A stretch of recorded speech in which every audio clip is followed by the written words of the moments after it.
तो ऊर्जा संसाधनों में हम जो बात कर रहे थे, तो वो ऊर्जा संसाधन यही है कि ऊर्जा संसाधन को हम दो प्रकार में बांट लेते हैं।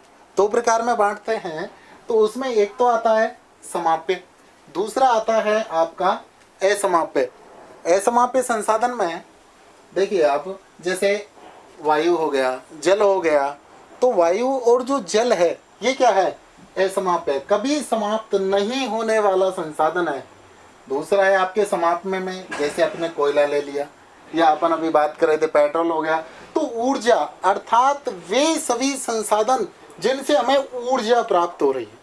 अब ऊर्जा, कोयला को जलाने से हमें ऊर्जा प्राप्त होती है, पेट्रोल को जलाने से हमें ऊर्जा प्राप्त होती है।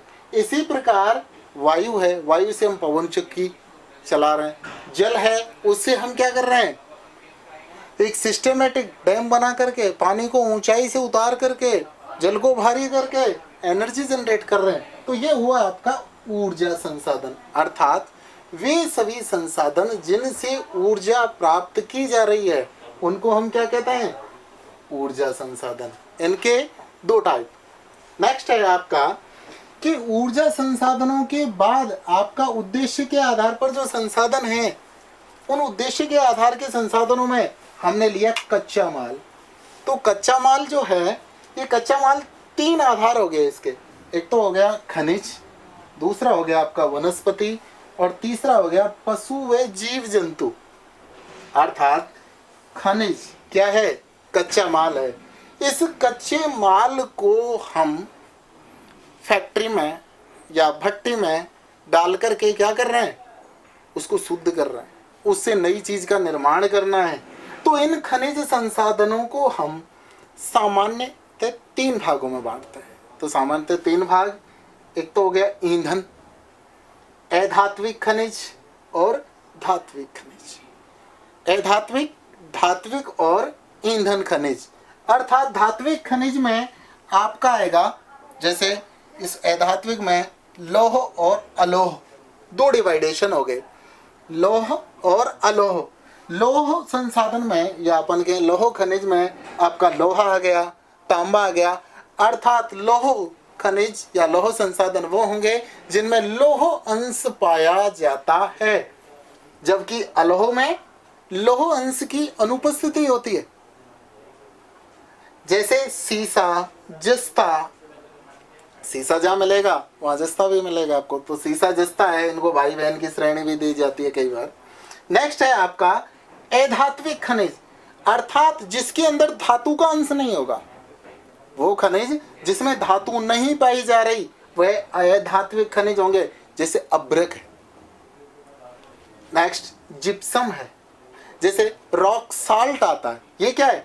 एक अधात्विक खनिज है। तो खनिज वही हैं जो अपन ने शुरुआत में बात की कि मानव के लिए येन केन प्रकारेण बहुमूल्य या उपयोगी होंगे। उसके जीवन के लिए यह एक जरूरी पार्ट है, चाहे जीवन यापन के लिए हो या जीवन का विकास करने के लिए या टेक्नोलॉजी विकास करने के लिए। अर्थात कहीं ना कहीं मानव के चारों ओर घूमने वाला चीज होता है। नेक्स्ट है आपका ईंधन संसाधन। अब ईंधन संसाधनों में आपका वही, जैसे अपन ने कोयला की बात की तो पेट्रोल की बात की, ये क्या है? खनिज। अर्थात खनिज संसाधन वो होते हैं जिनको हम खोद करके या ड्रिल करके निकालते हैं।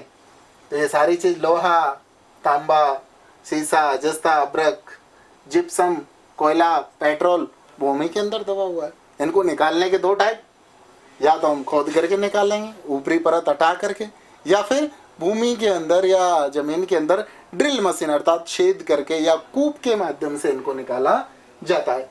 नेक्स्ट है आपका कच्चे माल के अंतर्गत वनस्पति। तो वनस्पति जो है क्या है?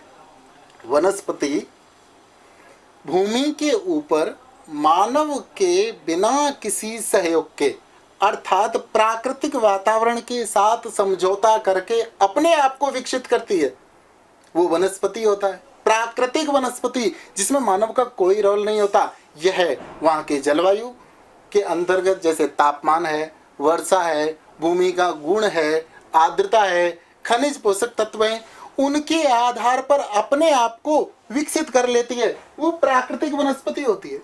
और दूसरी वनस्पति है आपकी कृषिगत वनस्पति। अब कृषिगत वनस्पति के अंतर्गत क्या होता है कि जो कृषि होता है वह मानव कर रहा है। तो मानव प्राकृतिक वनस्पति को वहां से हटा करके, वहां से काट करके, साफ करके, या किसी ऐसे क्षेत्र में जहाँ वनस्पति नहीं हो रही उसको विभिन्न प्रकार के रसायन या केमिकल के माध्यम से उसको उपयोगी बना करके कृषि कार्य करता है। जैसे चाहे उसने कपास बोई हो, चाहे गन्ना हो, चाहे उसने जूट बोया हो, चाय के बागान लगाए हों, या फिर वहाँ कॉफ़ी के बागान लगाए हों, या एक घास पैदा की हो जिसको अपन बांस कहते हैं, बांस एक घास होता है।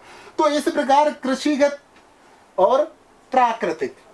और वनस्पति में प्राकृतिक वनस्पति एक छोटी सी काई, लाइकेन या शैवाल कहते हैं, शैवाल से लेकर के एक विशाल काय वृक्ष समूह तक हो सकता है जो मानव के बिना किसी सहयोग के हो रहा है। जबकि कृषिगत में मानव रासायनिक केमिकल फर्टिलाइजर का उपयोग कर रहा है या देसी फर्टिलाइजर का उपयोग कर रहा है और उसके बाद उसका विकास कर रहा है। नेक्स्ट है आपका पशु व जीव जंतु। अब पशु व जीव जंतु भी उद्देश्य के आधार पर है कि पशु है मानव के लिए क्या है, उपयोगी है। पशु से हमें क्या प्राप्त हो रहा है, जैसे दुधारू पशु है, हमें दूध प्राप्त हो रहा है। इसके अलावा मरने के बाद पशु है, उसकी जो हड्डियां हैं उनसे हम खाद बना रहे हैं, तो कहीं ना कहीं हम उसका उपयोग कर रहे हैं लास्ट तक। इसी प्रकार अन्य जीव जंतु जैसे मछली हो गई, मछली से हमने एक मान लीजिए तेल निकाल के एक मार्केट में बेचा, अर्थात विभिन्न प्रकार की बीमारियों में काम आ रहा है, जैसे ओमेगा 3 होता है। तो ये क्या है, एक संसाधन है, कच्चा माल है। अगर ये माल विकसित नहीं होगा तो वो सारी चीजें नहीं मिलेंगी आपको। तो ये हो गया आपका उद्देश्य के आधार पर वर्गीकरण। तो जिम्मरमैन महोदय हैं, उनका जो वर्गीकरण है उसके 3 आधार होते हैं। नंबर 1 उद्देश्य के आधार पर, उत्पत्ति के आधार पर, और पहला था आपका उपयोगिता के आधार पर।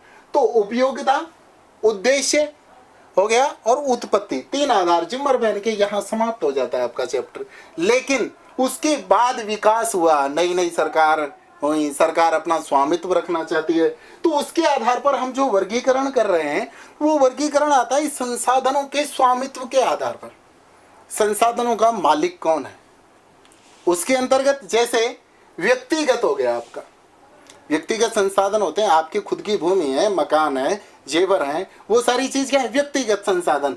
जबकि राष्ट्रीय संसाधन, वहां बहने वाला जल है या कोई ऐसी चीज है जो राष्ट्र के महत्व की है, वो संसाधन, जैसे वन हो गए आपका जल हो गया नदियों का, ये राष्ट्रीय महत्व की चीजें जो राष्ट्रीय स्वामित्व के आधार के अंतर्गत आती हैं। एक होता है अंतर्राष्ट्रीय, जैसे मानव कल्याण के लिए अगर कोई कार्य किया जा रहा है तो वो अंतर्राष्ट्रीय संसाधन है। मानव कल्याण के लिए किया जाने वाला कोई भी कार्य राष्ट्रीय संसाधन होता है। जबकि वहाँ विकसित होने वाली किसी स्थायी क्षेत्र में विकसित वनस्पति है, वो वहाँ के देश की अर्थात राष्ट्रीय हो गई।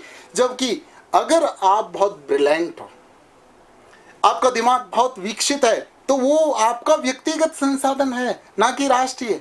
आप जहाँ चाहेंगे वहाँ वर्क करेंगे, वहाँ अपनी टेक्नोलॉजी का विकास करेंगे, तो ये व्यक्तिगत संसाधन है। और लास्ट इसमें 5वां एक भाग जुड़ता है कि जो विकास के आधार पर संसाधन है। और विकास के आधार पर संसाधन कैसे होंगे, जैसे संभावनाएं होती हैं। जैसे कि अगर बात करें तो राजस्थान के पश्चिमी भाग में हवाएं चलती हैं खूब, गुजरात का भाग है वहाँ भी हवाएं चलती हैं, तो वहाँ हवाएं चलती हैं, पवन चक्कियाँ लगा करके खूब सारी एनर्जी जनरेट की जा सकती है।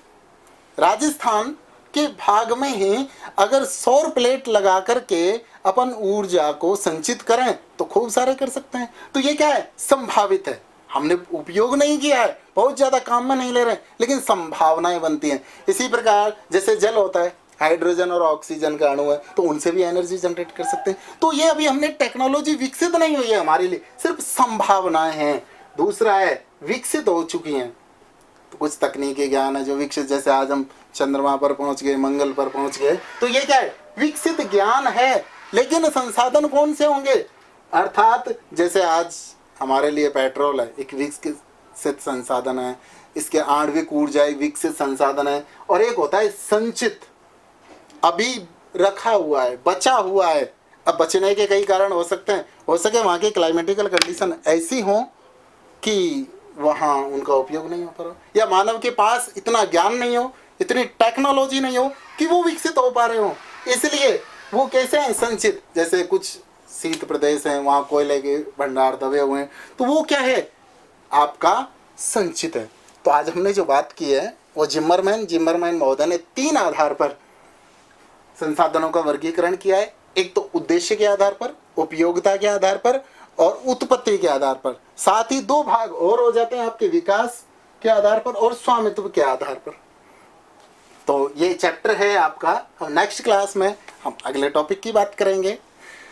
ऑनलाइन क्लासेज का ये जो चैप्टर है आपका, यही आपका क्लोज होता है। और सेंट विल्फ्रेड जो यूट्यूब चैनल है, आप उसको लाइक और सब्सक्राइब करें तथा ये वीडियो है इसको शेयर करें।